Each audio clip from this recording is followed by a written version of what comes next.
우리 설교 제목을 같이 한번 읽어보도록 하겠습니다. 시작. 죄인의 실패를 예수님의 성공으로. 이 세상 죄악으로 만연합니다. 찬양 속에서도 두려움 없게 하시고 두려움이 참 많이 생기게 하는 그런 이 세상입니다. 얼마 전에 파리 올림픽이 끝났죠. 144명의 우리나라 선수들이 4년 동안 아니면 더 그 이전서부터 준비하였던 그런 훈련을 가지고 이 올림픽에 참여를 했습니다. 그렇지만 살펴보니까 32개의 메달을 따서 우리가 종합순위 8위가 되었더라고요. 32개의 메달을 땄지만 메달을 따지 못한 선수들이 사실상 더 많은 것을 보게 됩니다.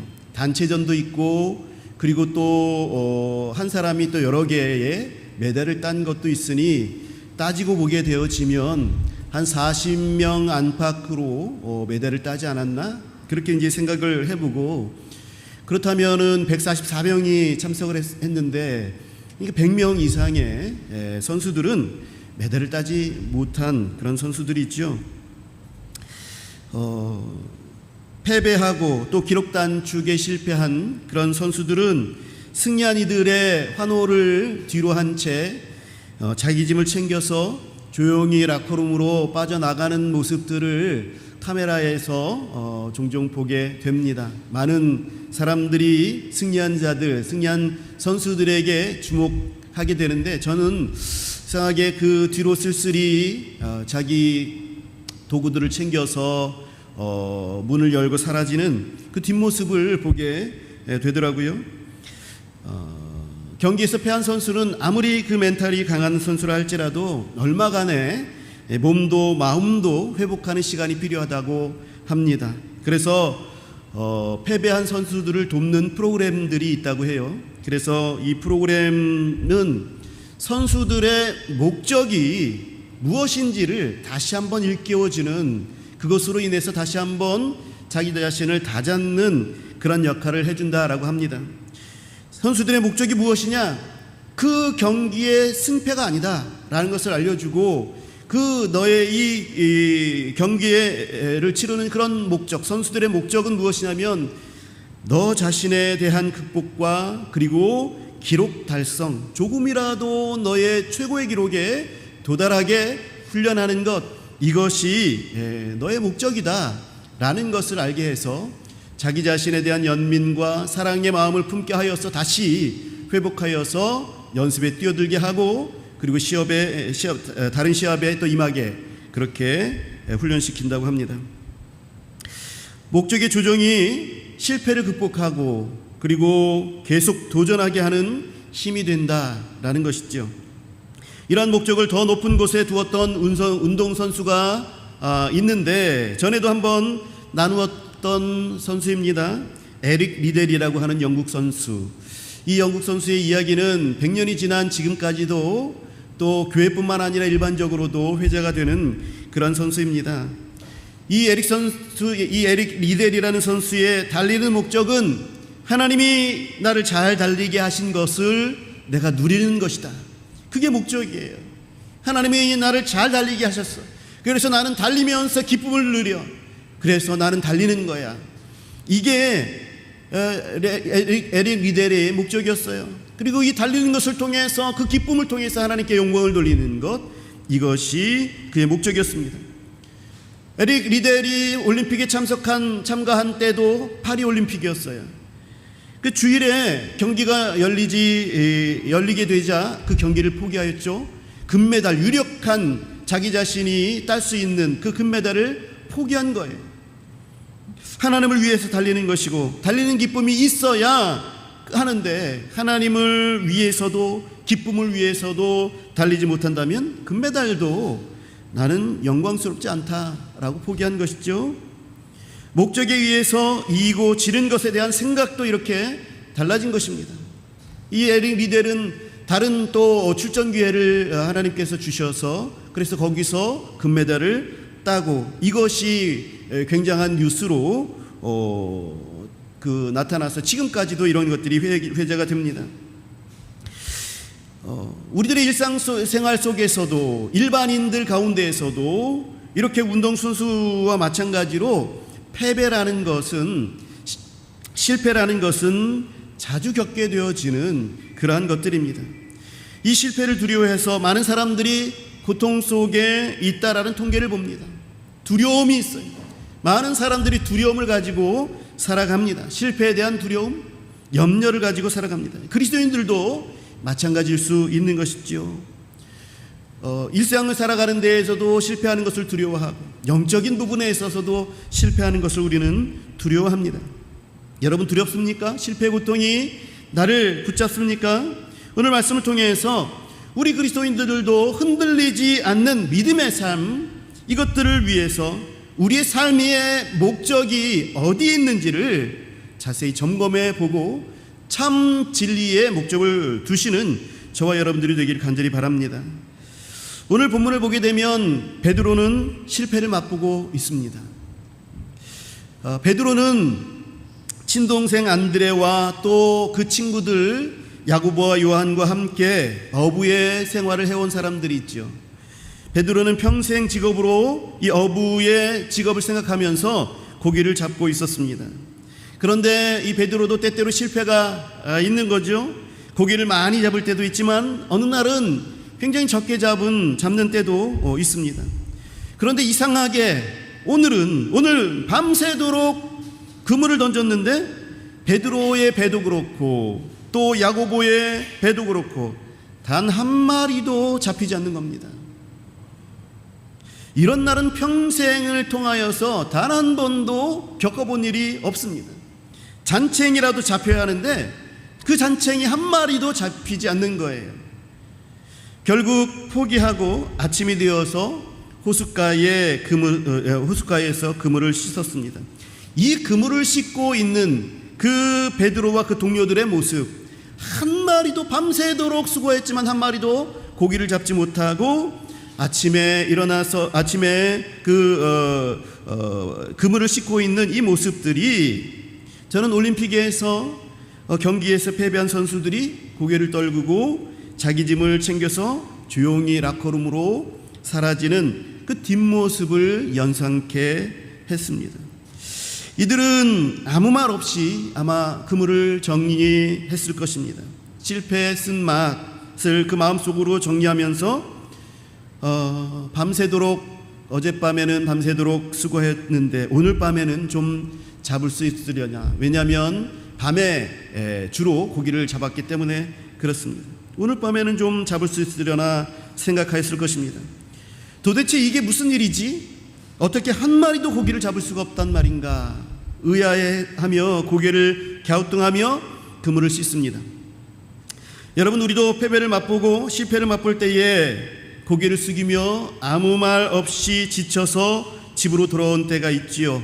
내 평생에 이런 취급을 받아본 적이 없는데, 갑질하는 그 사람의 갑질을 다 받아내면서도 이 치밀어 오르는 분노를 꿀꺽 가슴속으로 삼켜야 했던 적이 있죠. 내일은 좀 나아지려나 하면서도 다시 집을 나서기 싫은 무거운 발걸음으로 억지로 나서야 하는 그런 상황들도 맞이합니다. 기대했던 일들이 이상하리만큼 안 되어서 풀이 죽어 있는 그런 가족들을 보게 될 때에, 또 어려움을 이겨내야 하는데 그 힘이 다 소진되어서 그래서 처져 있는 그런 가족들을 보게 될 때에 참 안쓰럽습니다. 베드로가 이러한 쓸쓸한 아침을 맞으면서 정리를 하고 있는 그때에 예수님께서 베드로에게 찾아오셨습니다. 베드로에게 배를 빌려서 한참을 하나님의 말씀을 호숫가에서 전하십니다. 그 말씀을 다 마치신 후에 갑자기 베드로에게 말씀합니다. 깊은 데로 가서 그물을 내려 고기를 잡으시오. 다른 사람 같았으면 베드로의 성격상 욱했을지 모르겠습니다. 당신이 뭘 안다고 그러시오? 우리가 밤새도록 그렇게 그물을 던졌단 말이오. 내가 어부로 잔뼈가 굵은 사람이요, 고기에 대해서는 내가 당신보다 훨씬 더 많이 알고 있어. 다 내가 포기하고 이제 접으려는 것인데, 그리고 이 아침이 되어서 고기도 잘 잡히지 않는 이때에 그물을 내리려고 합니까? 욱했을 것입니다. 뾰족하고 날카롭게 화풀이를 했을 것입니다. 그런데 지금 베드로는 자기 배에 타고서 한참을 말씀하시는 예수님의 하나님의 말씀을 듣고 있었던 터였습니다. 이분의 말씀에는 권위가 있었습니다. 이분의 말씀을 듣는데 진리의 말씀들이 마음속에 와닿는 것이죠. 하나님의 나라와 구원에 관한 복음의 말씀을 들으면서 어쩌면 이 나라의 실패를 위로받았을 것입니다. 베드로는 이미 예수님을 세례 요한의 집회를 참석하면서 만난 적이 있습니다. 그래서 그때서부터 예수님과 교제를 나누고 예수님께서 행하시는 대로 따라다녔던 그런 사람입니다. 그러다가 오늘 일상의 직업터에서 예수님이 오셔서 그래서 기꺼이 배를 내어드린 것이죠. 그리고 말씀을 들었습니다. 그러니 베드로는 예수님께서 하신 이 말씀을 그저 코웃음치며 외면할 수 없었습니다. 이 권위 있는 말씀, 거기에 순종하기로 합니다. 밤이 새도록 수고하였으되 얻은 것이 없지만은 주의 말씀을 의지하여 내가 그물을 내리겠습니다. 자기의 경험, 또 자기의 기술, 자기의 업으로서의 자존심, 이것 다 내려놓고 주의 말씀에 순종하기로 결단한 후에 정말로 깊은 곳에 가서 그물을 내렸습니다. 예수님은 실로 메시아가 맞는 것이죠. 엄청나게 많은 물고기가 잡혔습니다. 힘이 많아서 그물이 찢어졌습니다. 2배에 채웠는데도, 동료를 불러서, 야고보를 불러서 그 배에 2배 채웠는데도 이 배에 너무나도 많아서 잠길 정도였습니다. 밤새 한 마리도 못 잡은 것도 이상한데 이렇게나 많은 그런 물고기가 그물에 잡힌다라는 것도 또한 이상한 것이죠. 여러분, 이것은요 철저히 계획된 예수님의 계획이셨다라는 것입니다. 베드로와 친구들이 한 마리도 고기를 못 잡게 된 것도, 그리고 그물을 말씀에 의지하여 내렸을 때에 어마어마한 양의 고기를 잡은 것도 예수님의 계획이셨다라는 거예요. 우리가 말씀에 의지해야 할 이유가 바로 여기에 있는 것입니다. 말씀에 의지하여 그물을 내려야 할 이유가 바로 여기에 있는 거예요. 이 계획하심 가운데 베드로가 말씀에 의지하게 됐을 때에 죄인된 자기 자신과 거룩한 하나님, 놀라운 능력 있는 하나님, 전능하신 하나님을 눈앞에서 목도하게 되는 것입니다. 여러분, 갑자기 베드로는요 하나님 앞에서 인간이 서게 되었을 때에 느꼈던 그 공포, 두려움, 이것을, 즉 경외감을 느끼게 됩니다. 저는 이 부분이 우리 인생에 있어서 가장 중요한 부분이다라고 그렇게 생각합니다. 하나님과의 만남에서 반드시 통과해야만 하는 이 중요한 장면, 이 장면이 저와 여러분들에게도 인생에 있어서 한 번 있어야 하는 거예요. 반드시 있어야 하는 그런 것입니다. 하나님을 대면하여 만나고 그 앞에서 나의 추함을 보게 되고, 그래서 전적으로 예수님이 필요하고 전적으로 하나님이 필요하다는 사실들을 깨닫게 되어지는 그 중요한 순간, 이 중요한 순간이 반드시 있어야 되는 것이죠. 베드로는 그 하나님 앞에서, 우리 주 예수 그리스도 앞에서 그 서 있는 자기 자신의 추악하고 더러운 모습들이 자꾸 부각이 되어서 견딜 수가 없었습니다. 예수님 앞에 엎드러졌습니다. 주님, 나를 떠나소서.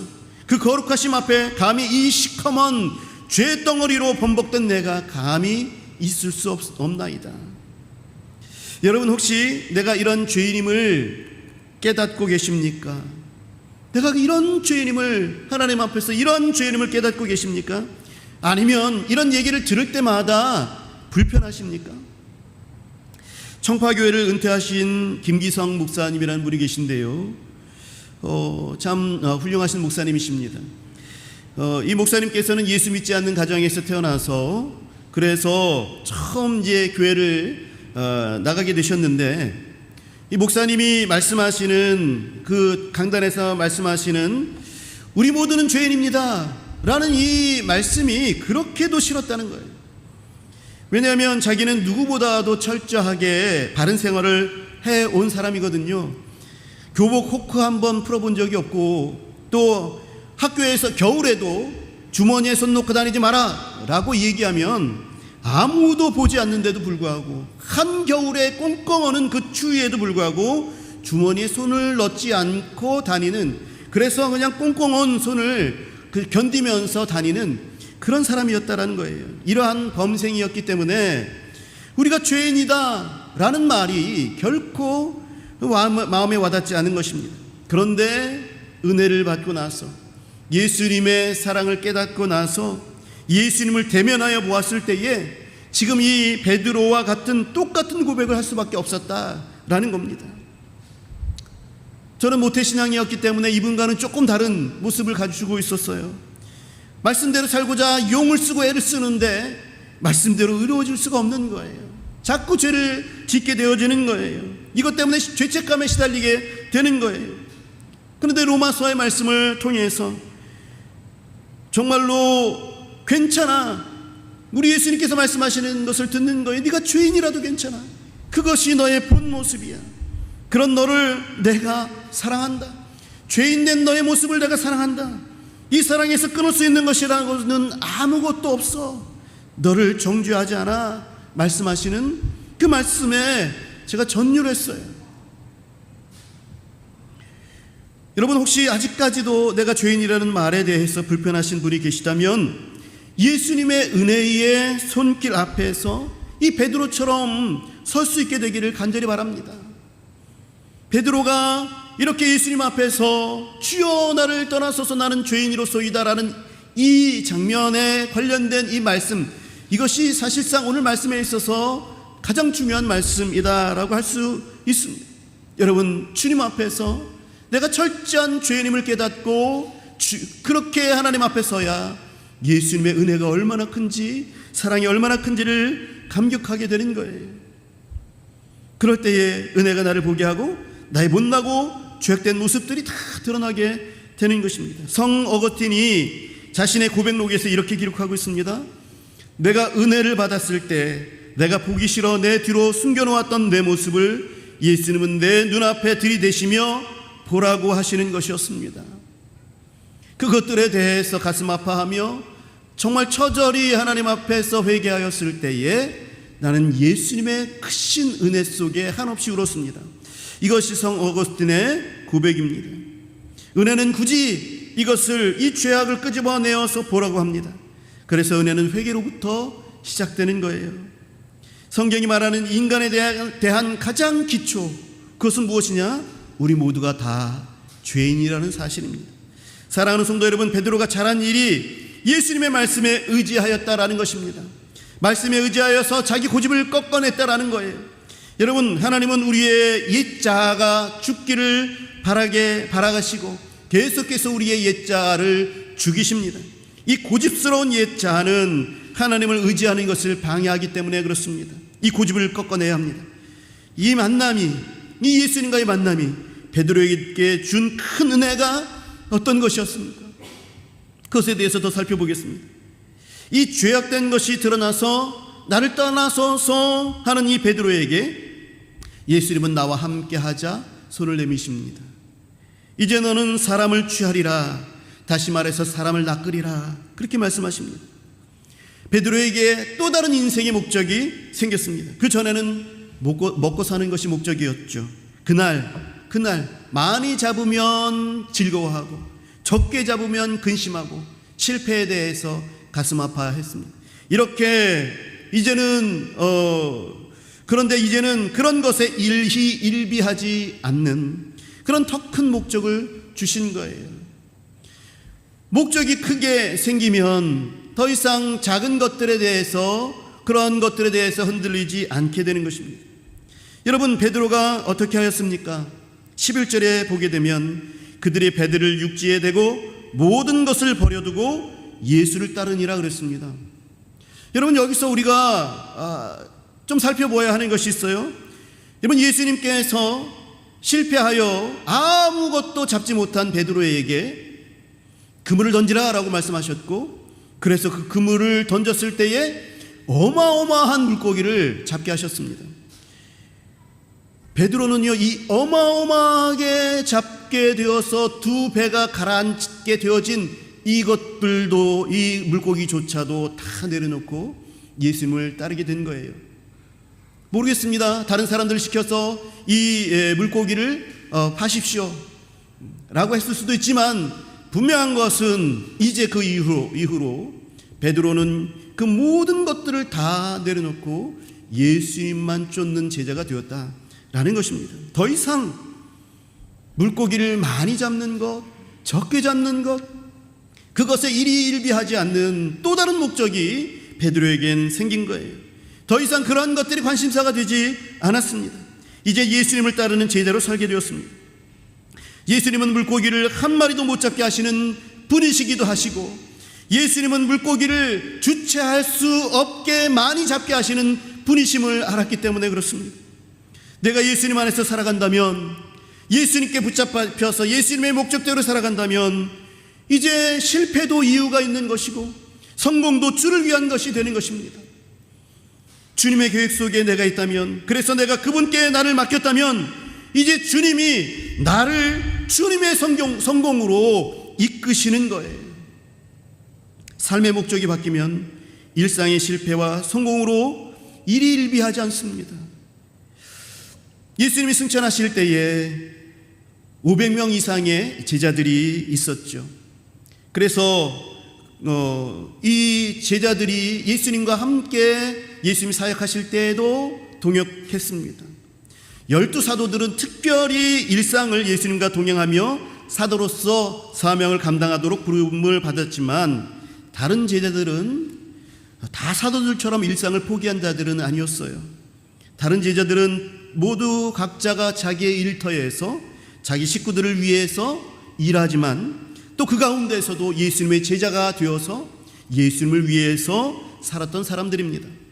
그들은 열심히 벌면서 예수님의 사역을 물질로 지원했습니다. 열심히 가족들을 섬기면서, 그러면서 예수님을 위해서 기도해야 하는 그런 자들이었습니다. 예수님의 잠자리를 제공하기도 하였고, 예수님께서 집회를 여실 때면 열심히 따라다니면서 참석했습니다. 특별한 전도 여행이 있을 때에는 자기 일을 잠시 멈추고 이 전도 여행에 참석하여서 놀라운 하나님의 은혜를 경험하기도 했습니다. 또 일상에서 예수님을 소개하며 다른 사람들에게 복음의 진리를 증거하며 이분이 메시아임을 소개하는 그 역할들을 감당했습니다.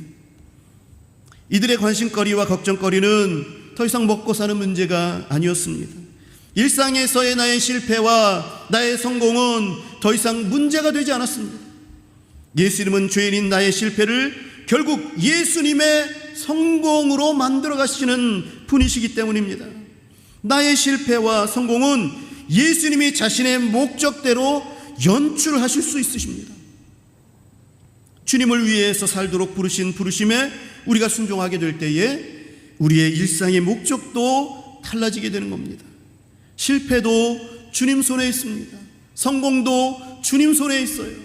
주님께서 이것들을 주관하여 주십니다. 그렇다면 내가 주님께 나의 인생을 맡겼다면, 그러면 주님께서 이 실패를 통해서도 성공하시고 성공을 통해서도 주님께 영광이 돌려지게 되어지는 그러한 것에 내가 주님의 사역에 동참하게 된다는 것입니다. 그 하나님께 나 자신을, 그 예수님께 나 자신을 맡기는 그러한 주님을 만나는 시간들이 나에게 필요하다라는 거죠. 그러므로 사랑하는 성도 여러분, 믿음을 가지시기 바랍니다. 내가 이 직업을 통해서, 가정의 삶을 통해서 예수님을 위해서 살리라.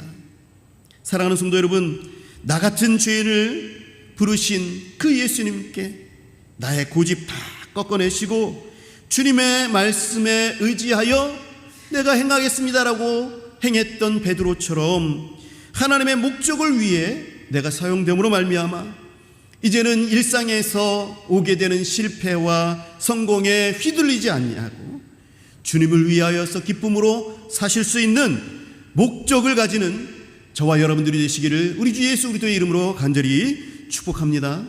기도하겠습니다.